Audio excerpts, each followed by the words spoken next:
May the words of my mouth and the thoughts and meditations of all of our hearts be acceptable in your sight, O Lord, our rock and our Redeemer. Amen. Please be seated.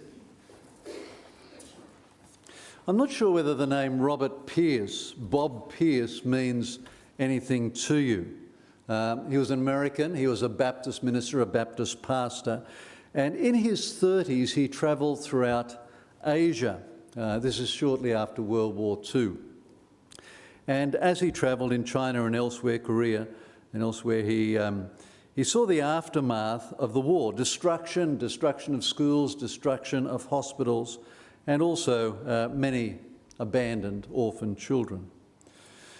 To cut a long story short, Bob Pierce eventually set up World Vision in 1950, and some of you will have sponsored a World Vision child, and you'll know of the range of work done by that organisation, by World Vision, which claims to have impacted the lives of 200 million children, tackling root causes of poverty, supporting communities, establishing schools and the like, not just in parts of Asia, places like Korea where it all began, but in dozens of other countries, hundreds of other countries around the world.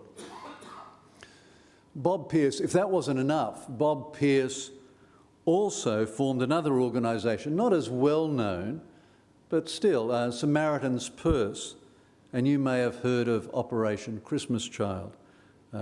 That's part of the work that Samaritan's Purse does, also emergency relief development assistance to suffering people around the world.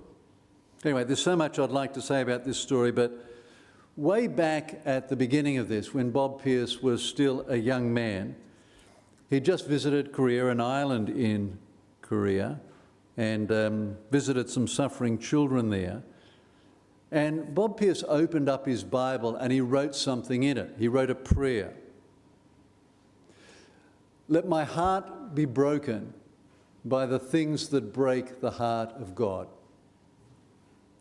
That's what he wrote in his Bible as a young man in his 30s. Let my heart be broken by the things that break the heart of God. Well, that prayer came to mind as I read our passage for today, and I'll come back to Bob Pierce's prayer very shortly. But the passage before us, we're doing a little series on Samuel, 1 and 2 Samuel, and the passage before us is quite straightforward, and Ian read it so well. And it almost can be summarised as simply as this: Saul's rejected, David is selected. That's the passage. It begins like this, with the Lord telling Samuel the prophet, Samuel the kingmaker, begins with the Lord telling Samuel that when it comes to Saul, it's all over. Very dramatic.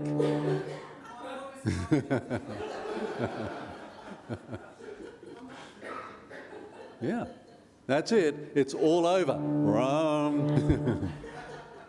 There we go. We might have to switch it off.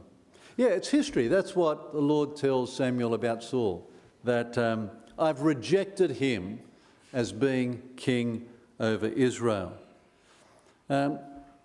Samuel didn't take this lightly. He had anointed Saul as king in the first place, and he'd accompanied him and advised him over the course of the years.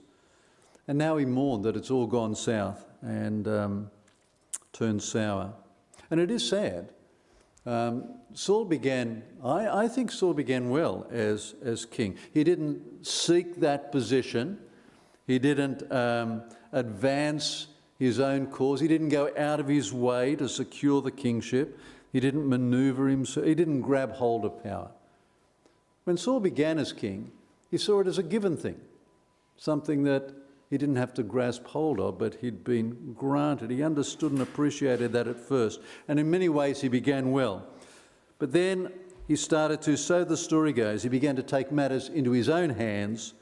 He gave in to the people to win their approval, to please them, rather than pleasing the Lord and hearing the Lord's voice through the prophet Samuel. And so Saul is rejected. Last week, Matt spelled this out well. Saul's failure of nerve, Saul's capitulating to the fear of those who surrounded him, Saul's inability to steady himself midst his own fears and anxieties, which led him again and again into disobedience to the Lord who'd anointed him. So Saul is rejected. He's had a long stint as leader, and throughout that long stint, he's been unable to deal decisively with the Philistines or other enemies at the borders, and unable to be faithful to his Lord. So no son will succeed him. There'll be no dynastic legacy for Saul. Saul is rejected. And David is selected, and it's a masterful telling of the tale of David's selection. And it goes like this. The Lord said to Samuel, I'm sending you to Bethlehem, to Jesse of Bethlehem. I've chosen one of his sons to be king.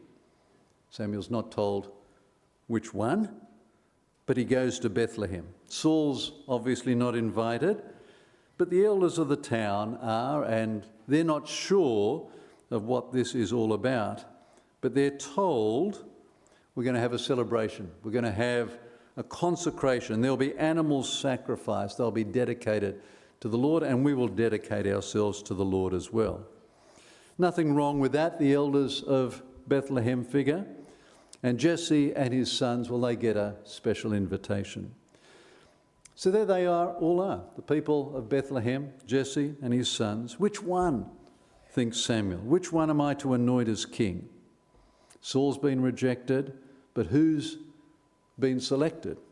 Him? The eldest, Eliab? He's tall, he's surely the one. But there's a whisper comes to Samuel. No, not him.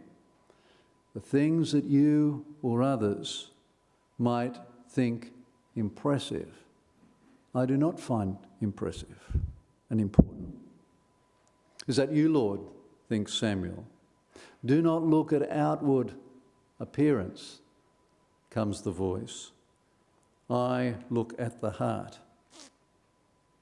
Well, okay, who next? Says Samuel to Jesse. Here's Abinadab. Next, said Samuel. This is Shammah, says Jesse. Next, says Samuel. Next, 7 times next. And then Samuel asks, are there no more? Well, yes, said Jesse, but where is he, says Samuel. But he's out tending sheep in the fields. Send for him, said Samuel, we will wait. So they waited, and then David was brought in, and I read, he was glowing in good health with fine appearance and handsome features. And then the Lord said, rise and anoint him. He is the one. And so David is selected. Now there's so much more to come. Saul does not go quietly, but it's David who ends up getting so much airtime in the Bible. The Hebrew Bible, the whole Bible actually. And it's David and his descendants, his dynasty, that gets all this airtime, and to state the obvious, that clearly suggests something of David's importance that we'll talk about in weeks to come. But let me just note 2 things about David's selection. One is that David is chosen ahead of his brothers. And there's this biblical pattern that you'll be familiar with, where God inexplicably prefers the youngest son over the eldest. God favours Abel over Cain, Isaac over Ishmael, Joseph over his brothers. And the pattern just continues. Moses over his older brother Aaron. What do we make of that? What do you make of that? God's preference for not the eldest as you would have thought, the less likely. God's ways are not our ways. The exalted are humble, the humble are exalted.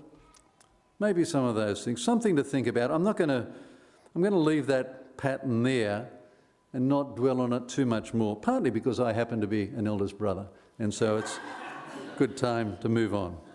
But jokes aside, I think that's worth noting. And so too is the beautiful line. When Samuel has all the sons lined up, they're there before him. God doesn't look on outward appearance, but on the heart. God doesn't look on outward signs of success, but God looks at the heart. When we open up our Bibles, when we flick through the New Testament, to the book of Acts, we come to Paul giving lots of speeches, lots of sermons. And in more than one of the sermons, he alludes to this particular period of history. And there's a beautiful summary which goes like this. Paul says, the people asked for a king, and he gave them Saul, son of Kish, of the tribe of Benjamin, who ruled for 40 years. After removing Saul, he made David their king and testified concerning him, I have found David, son of Jesse, to be a man after my own heart. What a description that is. What a beautiful description. To be a person whose heart beats in sync with the heart of God. What a wonderful aspiration it would be to long for that, to be a person whose heart beat in sync with God's. And what a prayer it was that Bob Pierce, founder of World Vision, founder of Samaritan's Purse, other things as well, wrote in his Bible 80 or so years ago, let my heart be broken by the things that break the heart of God. Indeed. May our hearts be stirred by the things that move the heart of God. May our hearts be lifted up by the things that delight the heart of God. And may our hearts be broken by the things that break the heart of God. Amen.